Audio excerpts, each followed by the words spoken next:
본문 말씀을 보면 삭개오라고 하는 사람이 등장합니다. 이 삭개오라고 하는 이름에 낯설지 않을 것으로 생각이 되어집니다.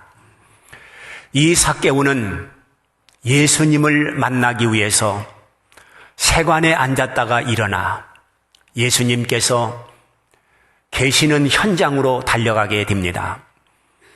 그러나 수많은 사람들이 운집해 있어서 키가 작은 삭개오는 예수님을 만날 수가 없었습니다.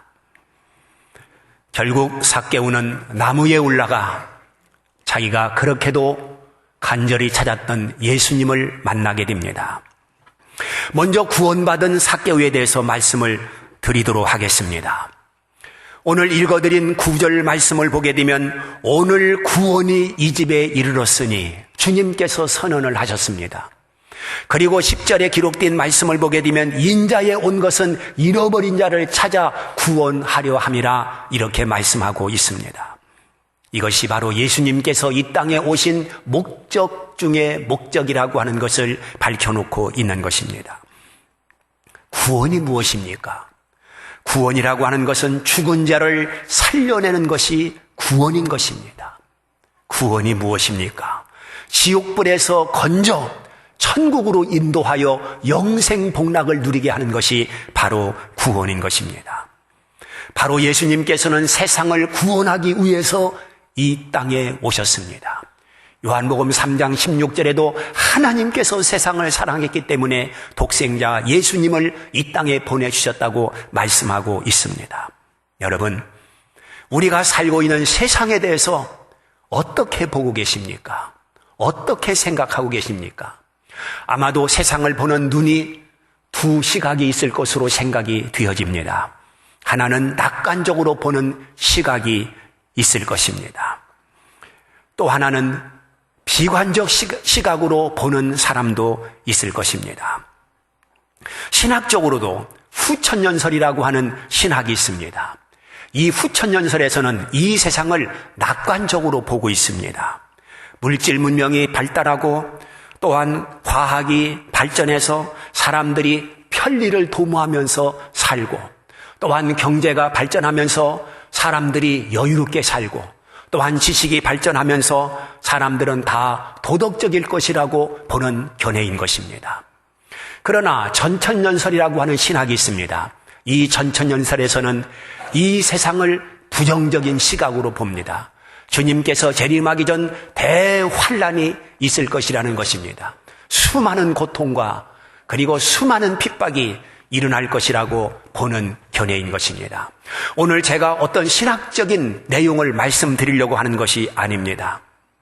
주님께서 이 세상에 오신 것은 세상을 구원하기 위해서 오셨다고 한다면 이 세상을 가지고서는 소망이 없기 때문에 이 세상이 결코 천국이 될 수 없기 때문에 예수님은 오셔야 했고 그리고 예수님은 십자가에서 죽으셔야 했고 또한 다시 부활하셔야 했고 이 세상을 구원하기 위해서 다시 오셔야 했다고 하는 것을 성경에서는 밝혀놓고 있는 것입니다.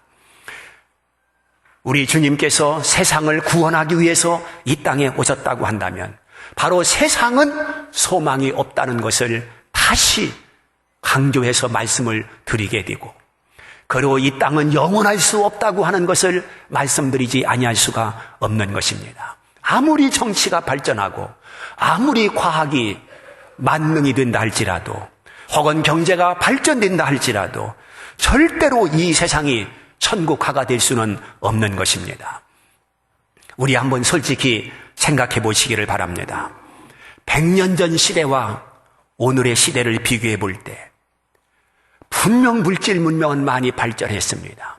경제가 엄청나게 성장을 했습니다. 배고픈 시대는 지나갔고 모든 사람들이 배부르게 살고 있습니다. 그렇다고 해서 범죄가 이 땅에서 사라졌습니까? 그렇다고 해서 이 땅에 죄악이 다 사라졌습니까? 그렇지 않습니다. 그 죄는 더 지능적이고 더 포악하고 더 잔인하고 더 표독한 것을 모든 사람들이 공감할 것입니다. 아무리 형법을 높여놓는다 할지라도 사람을 능지처참하여 죄인들을 죽인다 할지라도 죄가 이 땅에서 사라지지 않을 것입니다. 교도소가 없어서 죄를 짓는 것이 아닙니다. 형량이 없어서 죄를 짓는 것이 아닙니다.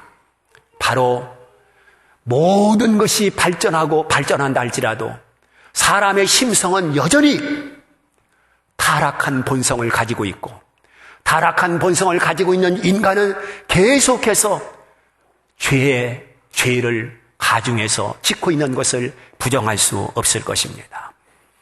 그러므로 죄인인 인간은 죽는 것을 성경은 전제하고 있습니다. 한 번 죽는 것은 사람에게 정한 것인데, 죄의 싹은 사망인데 이것을 피할 길은 없는 것입니다. 그러므로 구주 예수 그리스도가 우리에게 필요하고, 그분을 만나야만 죄의 문제가 해결되고 그분을 통해서만 구원을 받을 수 있다는 이 원리를 우리는 결코 잊어서는 안 되는 것입니다. 다시 말씀드리면 죄인된 인간은 소망이 없다는 말입니다. 그리고 이 타락한 문화는 소망이 없다는 말입니다.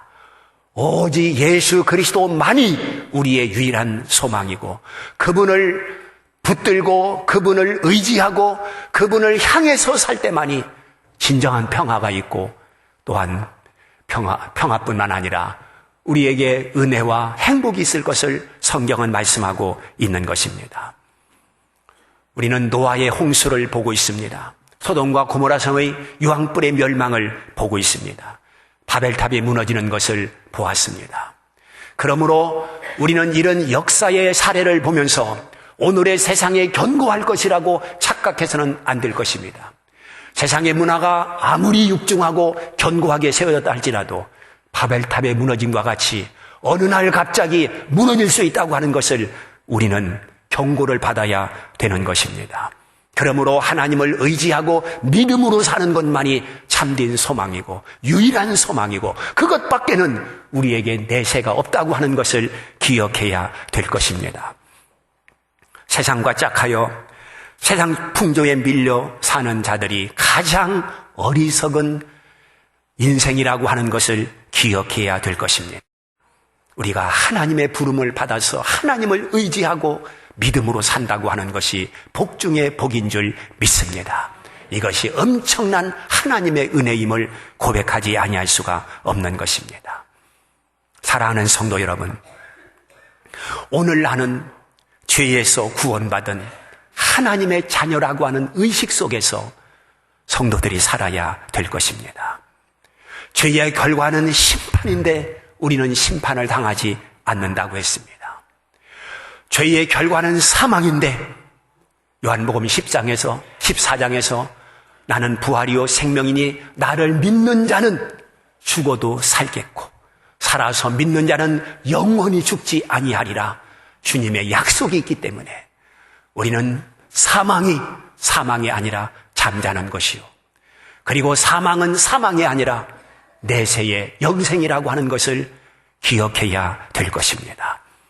이렇게 우리는 새로운 은혜를 입은 자요, 예수 그리스도 안에서 구원받은 특별한 하나님의 사람이라고 하는 것을 기억해야 될 것입니다. 두 번째는 변화된 삭개오에 대해서 말씀을 드립니다.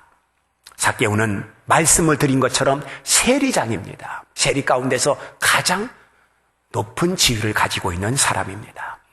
그는 부자입니다. 돈을 많이 소유했습니다. 남들이 소원하는, 남들이 요구하는 그 모든 것을 삭개오는 한 몸에 가지고 있었습니다.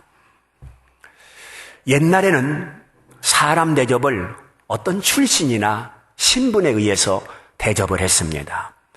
상놈은 아무리 잘나고 아무리 똑똑해도 상놈입니다. 그 아들도 역시 상놈으로 태어납니다. 그리고 양반은 아무리 못돼 먹어도 양반입니다. 그런데 지금은 다 무너졌습니다. 돈이 양반입니다. 돈이 사람을 평가합니다. 돈이 인격이라고 말하는 사람까지 있습니다. 돈만 가지고 있으면 무엇이든지 할 수 있다고 생각합니다. 그래서 생겨진 이름이 금력이라는 말이 있고 황금 만능이라는 말이 있습니다. 또한 연봉이 얼마냐, 그것에 따라서 그 사람의 존경도 받고 사람들의 이런 우러러보기도 하고, 또한 사람들이 그 사람에 대해서 부러워하기도 하는 것이 사실이지 않습니까? 그렇다고 한다면 삭개오는 성공한 사람입니다. 분명히 성공한 사람입니다. 모든 사람들에게 추앙을 받고 모든 사람들에게 부러움을 살 수 있는 대상입니다. 그러나 삭개오는 지위를 가지고도 돈을 가지고도 그는 만족할 수 없었습니다. 그래서 예수 그리스도를 만나기를 그토록 원했던 것을 볼 수 있습니다. 다시 말씀드립니다. 지위와 돈이 전부가 아니라는 사실을 삭개오를 통해서 다시 한번 깨닫게 되는 것입니다. 그러면 삭개오에게 진정 필요했던 것이 무엇이었겠습니까? 그에게 마음의 평안이었을 것입니다. 삶의 보람이었을 것입니다. 삶의 의미 같은 것을 그는 바라고 있었을 것입니다. 삭개오는 돈은 가지고 있었지만, 지위는 가지고 있었지만, 삶의 보람이니, 삶의 의미니, 삶의 가치니, 이런 것들을 그는 가지지를 못했던 것입니다. 사람들이 그를 죄인이라고 정지합니다. 손가락질을 합니다. 상종도 하지 않습니다. 사람은 사람과 함께 어울려 살 수밖에 없도록 창조된 사회적 동물이라고 말합니다. 일찍이 아리스토텔레스가 그렇게 말했습니다. 사람이 외로우니까 우울증에 걸립니다. 사람이 외로우니까 살맛을 잃어버립니다.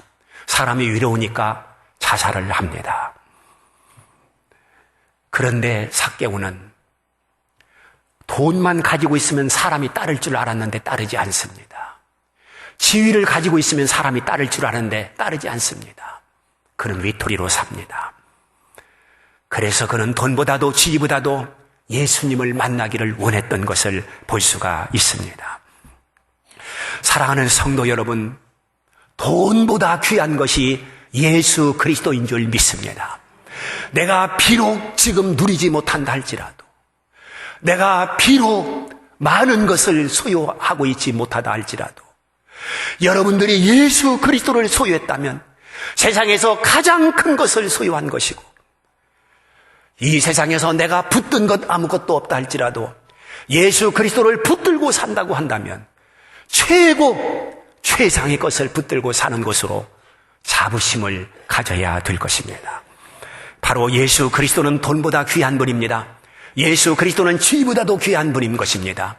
그분을 만나야 살 수 있습니다. 그분을 만나야 진리의 길을 걸어갈 수가 있는 것입니다. 오늘 우리가 예수를 만났다고 하는 것은 복 중에 복이고 은혜 중에 은혜인 줄 믿습니다. 바로 삭개오는 예수님을 만나기 위해서 필사적이었던 것을 성경에서 보여주고 있습니다. 앞을 가로막는 사람들이 있었습니다.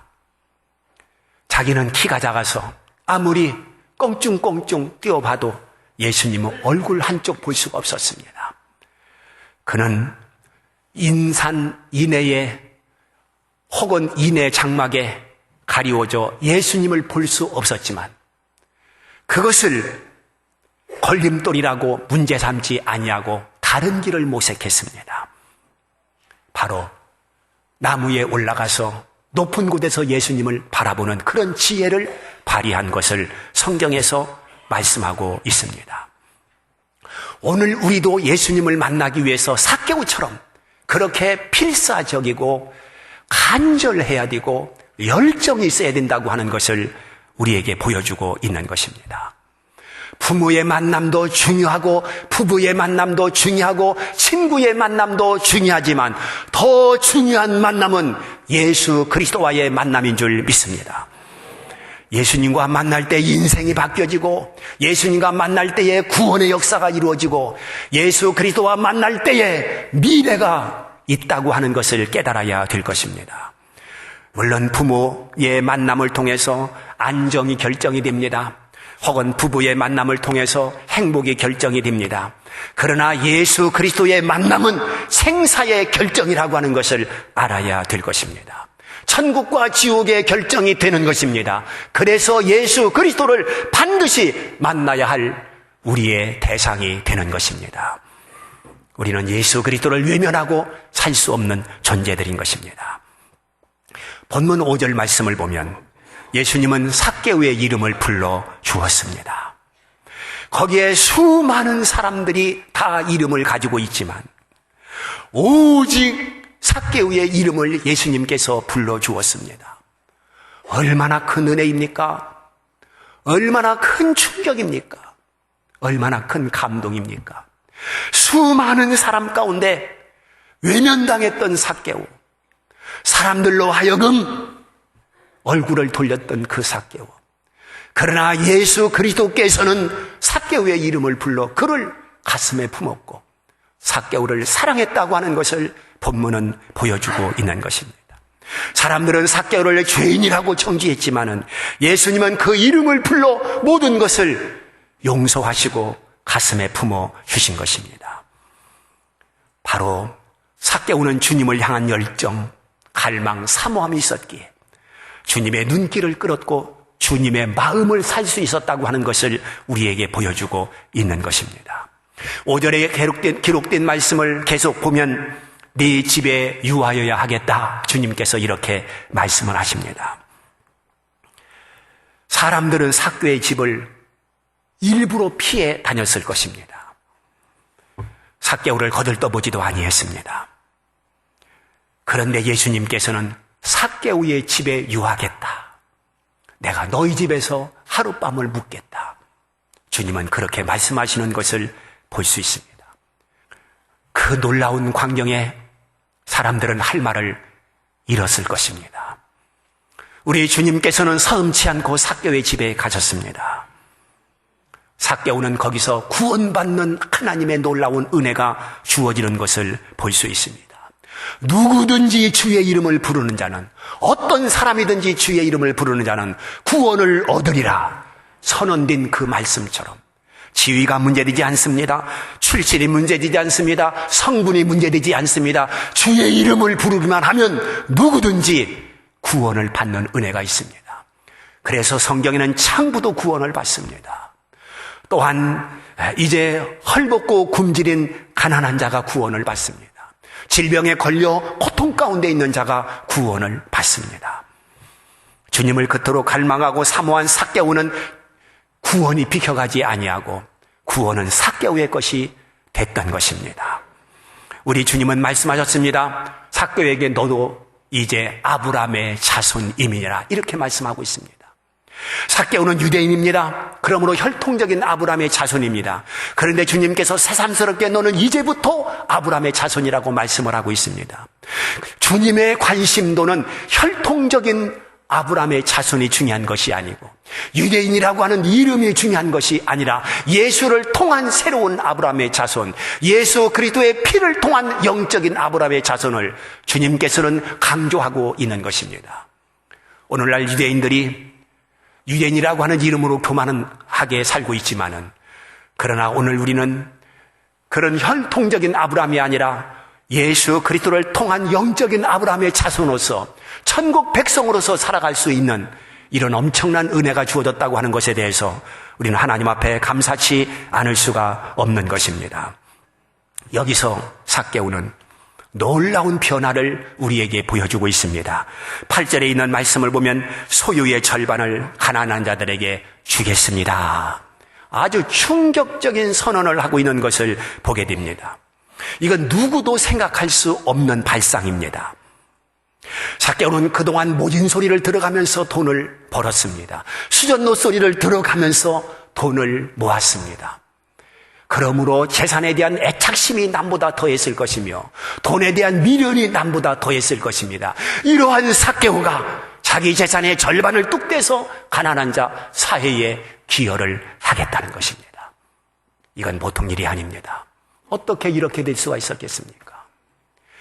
바로 삭개오는 예수 그리스도를 만남으로 인해서 돈의 가치보다도 예수의 가치를 훨씬 더 귀하게 여긴 것입니다. 그리고 내 자신의 배보다도 가난한 사람의 배를 더 소중하게 생각한 것입니다. 엄청난 변화이지 않습니까? 주님은 그때 구원이 이 집에 이르렀다고 선언을 했습니다. 여러분, 돈 많은 사람이 가난한 사람을 도왔다고 구원을 받는 것이겠습니까? 그렇지 않습니다. 바로 주님은 무엇을 보았느냐? 이 삭개오가 믿음이 있기 때문에 이 엄청난 일을 저지르고 있다고 주님은 보신 것입니다. 예수님을 만난 삭개오는 믿음이 생겼습니다. 믿음이 생기니까 그는 가난이 보이기를 시작했습니다. 이 사회가 보이기를 시작했습니다. 그동안은 자기밖에 볼 수 없었습니다. 그런데 주님을 만나 믿음이 생기니 다른 사람이 보였습니다.